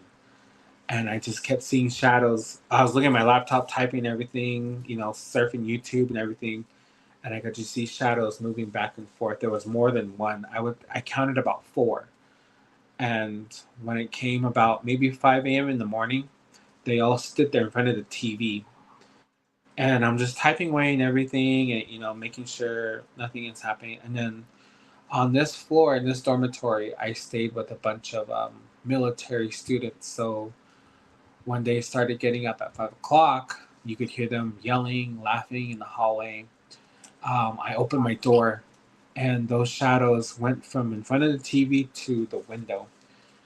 And so when I walked to the door, the TV stood right here, our closet. So it went TV, closet, and then my desk over here, and then the window. They moved from the TV all the way to the desk, and they were standing in front of the window. And I thought, oh, it got dark in here. So I hurried and opened my door. Right when I opened, one of the military students go, hey, Matt, good morning. I'm like, oh, hey. They're like, are you okay? You look like you saw a ghost. I'm like, yeah, I'm fine. Where you go? I'm just going to step out for a bit. I don't feel good. And they're like, hey, there's someone by your window. And I looked back, and there was nothing. I said, oh, that's probably something from the curtain or something. He goes, no, I saw someone by your window. I was like, oh, okay. I said, I don't see anything. Maybe you're seeing things. Maybe it's early for you. So I went outside. I was just walking around and everything. I was like, I did not just see that. Like, he didn't see that. I was trying to comprehend everything. And when I looked up to my dorm room window, the shadow figure was standing in front of the curtain and the window, looking down at me. And I remember seeing these yellow eyes looking down at me, and it smiled. So because I saw the facial features move into a smile. And the guy that saw the shadow, he goes, who's that in your room? I said, oh, you saw that? He goes, yeah, I seen it. I said, something was moving around in my room, and I guess that's a shadow. He goes, huh, that's weird. You should talk to the RA. So that morning, I got myself out in the shower, and the RA was going to breakfast. I go, hey, I have a question for you. She goes, yeah. I said, you said you stayed on this floor last year. She goes, yeah. I said, did you guys have any paranormal activity going on? And she looked at me like, why? I said, something occurred in my room. Something touched me. I saw shadows walking around in my room, in and through the door. And so saw it too. So I went outside, and I saw this shadow figure in the window looking down at me, smiling. And she had like this face like, oh shiz, like, you saw it too. She goes, well, she goes, you know the history of UNM? I said, just like when it was founded, like in 1881, 91. She goes, this was a hospital. What do you mean this was a hospital? She goes, this was the UNM hospital. These dormitories where patients would stay, inpatients would stay. Okay. She goes, that explains the closets, how these heaters are old. She goes, and Hakona, which is next over, she goes, that was the main hospital. She goes, these are the building that we're in now is a building where they go to the next life. She goes, but it's been blessed. It's been prayed for and everything, and that's why they moved these students in. She goes, and what you saw was just one of the lost souls that didn't go home, I guess. I'm also stuck in between, like, what do I do? Like, how do I appeal that? Because being Native American, that's not a good sign, and I'm not about to pay what $10K per semester to be haunted by paranormal. She goes, well, you can go over here and do this and do that, and nothing was never processed right. It was either I didn't get it on time, they lost the paperwork, or they denied it. So I just left it. And I was telling my neighbor this. She goes, oh yeah. She goes, I leave a plate of food for them. And I looked at her like, are you crazy? She goes, yeah, I leave a plate of food. She goes, I leave it in this closet. She showed me which closet she left the food in. She goes, I put like food from the cafeteria. I'll put it on a plate. And she's Hispanic. And she goes, I'll leave it there. I'll go to class and the food would be gone. I'm like, girl, you're not supposed to be doing that. And I was like freaking out on her. I said, well, I'm going to put up some cedar ash. And because my closet door always opens and I just feel weird about it. So I'm going to put cedar ash. And I did. She was, okay, I'm still going to feed it, but if that's okay with you. I'm like, so that's your room. What you do in your room is none of my business. So after I put up cedar ash, she kept feeding it. And the plates of food that she would leave were never touched. She goes, I think it's gone now. She goes, after you put up the cedar ash, the plate of food just rots in the closet now. So that's my UNM story. First week being there. So Hey Maddie, did you ever see did you guys ever see bite marks in the food or anything like that? Right. Because no, I had a so we took a picture. I took a picture and she goes, I was recording her and she goes, okay, I'm putting a plate of food. Maddie doesn't believe me. We went to biology class together. We weren't even gone for an hour and a half. And on that plate, there was no food left on it. I said, maybe you have mice in here. I said, I don't believe this crap. Like, this is not real. Like, she goes, yeah, in my culture, like Hispanic culture, that's, we feed the unalive so that way they don't bother us. I said, in my culture, we leave the unalive alone. Like, we don't even feed them. If they're in the spirit world, they stay in the spirit world. So I said, you're messing with me. She goes, you just walked in with me. Like, we left this room together. We came back and the food is gone. I said, you don't have a roommate? You don't want, like, she goes, no, I'm the only one in here. And she goes, sometimes this closet will open on its own. It'll open and then it'll close. I said, you're crazy. So I said, I don't believe you. So at that moment, I was in disbelief. And this phone that I recorded on, I can't find. I don't know where it went. I moved so many times. I don't know where that phone went. But that's what happened at UNM. yeah, there's a comment on here about UNM. Let me find it. So I think you should see it. It says UNM is haunted and witch like crazy. It's a very ominous and heavy atmosphere, especially when you're alone. I felt it most in the lower parts of Zimmerman Library, seeing shadows in the corners. Ooh.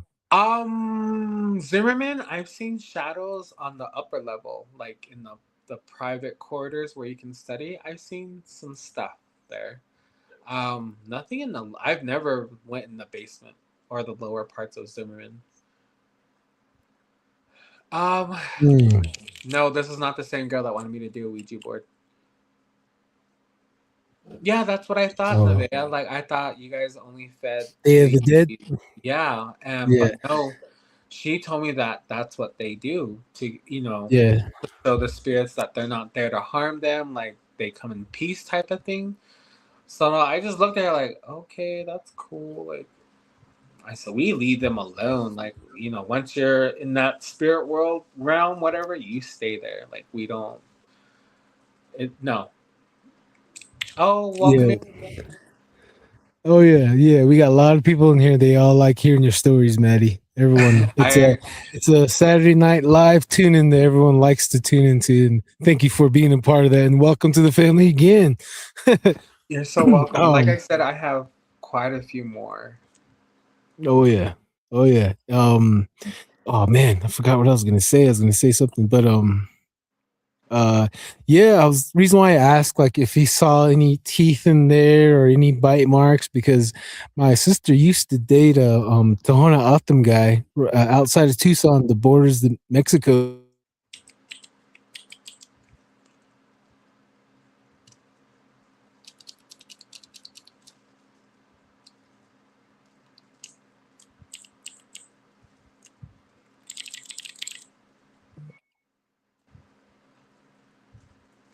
Don, are you still there?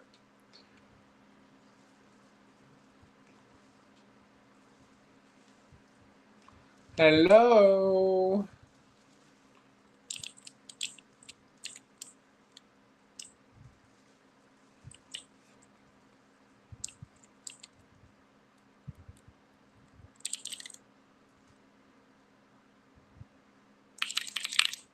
Yee, what if something happened? I know Don froze. Saxophone are getting louder. What saxophone?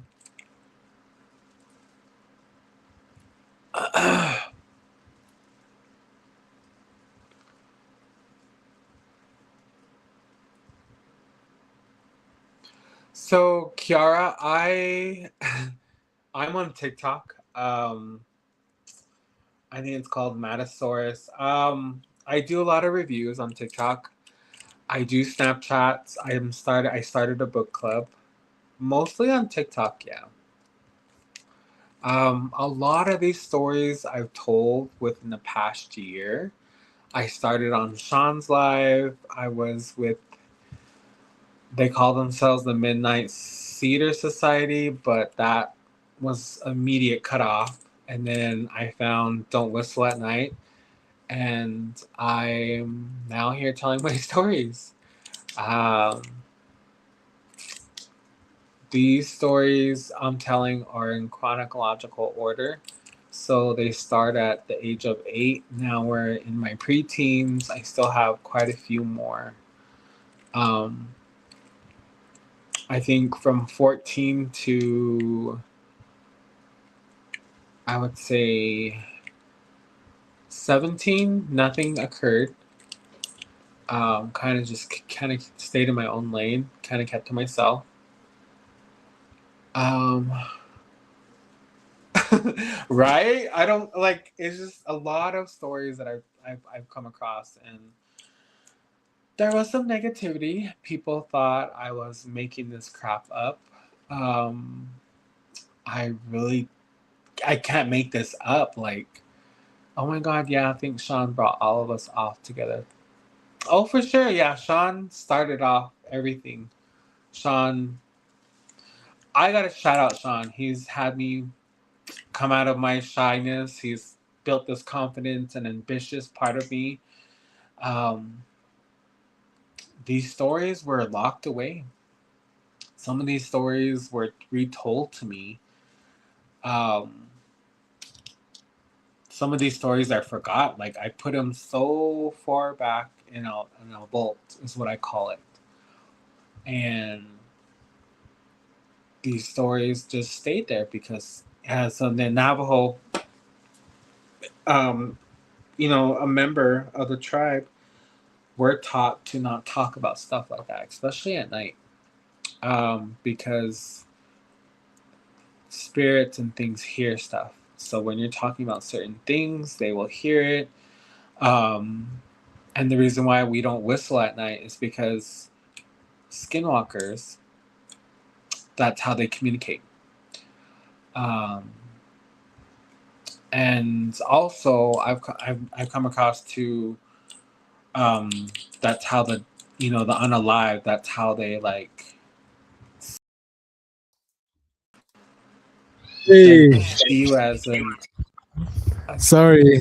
Our battery died to the Starlink. Sorry, we're back. Oh, Okay. Yeah. Sorry about that again. Yeah, the reason why I was asking about the bite marks because my sister, she used to date a Tohono O'odham native guy, and the Day of the Dead, they would leave food out, and when she walked out there the next morning, she said all their favorite foods, the family that passed away, they had a bite mark. Each of the family members had their favorite food there in front of their picture, and then they had a picture of them with them smiling, and then the way their teeth was in the front was the same way the teeth bite marks were on the food. So yeah, that's the reason why I was asking. It's pretty strange stuff. But can you see me? Can you hear me, Maddie? yeah, I can hear you. Yeah, that's what I wanted to say. But yeah. Thank you again for all the stories, brother. For sure. You're so welcome. It's like they probably got beamed up. There's a lot of UFOs right above us, so we had to put them. What do they call it again? I'm gonna butcher it. Yeah, chi. I'm all wrong. Chi. So right here is just some red paint right here on both sides. So this has a lot of history. So back in the day, the Navajo females and Navajo people and even the warriors had to put this on them when they go to war, and then at night they had to put it on them because when they would have to travel at night, Bigfoot would see this red paint from the red earth, and Bigfoot would go around you. He wouldn't bother you. And then same thing with black magic. The power wouldn't affect you because you have like protection when you move around at night. So this it has a lot of historical knowledge on it. Yeah, and thank you again, Maddie, for coming on. And where's Darren? You want to say something to Maddie before we close out? Sorry about earlier, guys. You're the thing fine. went out, but we're back. And Hey, Maddie. It's good to have you back on, and we'll have you back on and on until it keeps until he reaches the present day. So, it's always an honor to have you on, Maddie. And when we levitate back to your hometown, we'll meet up and see some of these areas. I don't know if I want to because I know something's gonna happen. I can feel it. But if I'm up for it, yeah, for sure, I'm down. Oh, okay. Well, if anything, we'll have lunch or stop by and have dinner. So, it's always great to have you on. We got about 2 minutes. You got any last words? we can go. Oh. No, actually, thank you for all that who had joined this live. I was just telling your podcast that I specifically saved my stories for this because, like you said, a lot of people learn from this. They receive knowledge. There's some stuff that I've learned from you guys, and special shout out to you guys for giving this platform for not just myself, but for those who are not from this area and who want to learn why we don't whistle at night, why we don't, do certain things. And it's a good platform to learn off of. Oh yeah, and it's also good to learn from one another, and that's one of the backbones of this podcast is, and one of the reasons why we started it. By learning, you communicate and talk with one another, and you understand one another after a while. Yeah. And this is a pretty awesome platform, I would have to say myself too. So, thank you again, and I'll pass the mic off to Don right here. Yep. As soon as I get back to St. George, I'm gonna go through the my dates and then see which one so we can book you up again right away. Big Indian's coming back again in the last episode. And hey, Foxy Rose, we're at Foxy Rose's location. So she told us some pretty cool stories about this place already, and this place has a lot of UFOs above us. So if you see us get beamed up, please pray that the alien has small fingers, small little proby fingers, at least Vienna sausage size, for our sake, if we fart, it's just going to be like a vacuuming wind gust, just kidding. That's besides the point. Thank you again, Maddie, for joining us and making everyone's night here on the United Public Radio Network, and everyone in the chat. Everyone is already, loved you already when the first time you came on, even all the way back to the Halloween episode. Everyone's like, who the hell is that? Bring him back on, WTF. I'm like, hey, relax. I still don't believe you, but I am more than happy to come back. I love you guys. I love this podcast. Apparently I'm a good storyteller for some of those who have mentioned in my DMs. So I love this podcast, and I love you all. And you guys have a good night, and special shout out to class of 2026. You did it. And we'll see you guys on the next one. You want to say laters? Yeah, We want to say laters. Love you, Maddie. Love you too. Oh, can you feel the love tonight? I'm just kidding. But thank you again, Maddie. You made everyone's night. And please wish us some of your magic luck. The main attraction, send some of your attraction this way. Then, hopefully we can get that and capture some great evidence for everyone. Share it, But yeah. Thank you again for coming on, and I'm gonna close out right now. So I forgot how I close out. Thank you everyone for tuning into Don't Whistle at Night. We have been going live here on the United Public Radio Network, 107.7 FM in New Orleans. I am your host, Don Yazzie. My co-host, Darren Yazzie. From us Yazzie boys to you guys out there listening in all corners of the world. See you guys. Wish us luck and pray for us. All right, Maddie. You stay safe out there. You stay strange, man. You stay strange. Peace.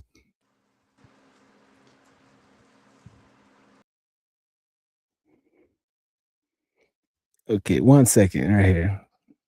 All right.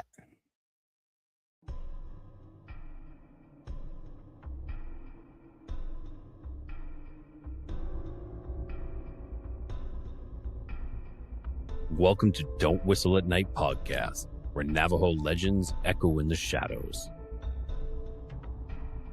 Darren and Dawn will guide you through the sacred fire of native storytelling, where the old stories breathe, the unknown walks among us, and voices, long hidden, rise to be heard. And remember, don't whistle at night.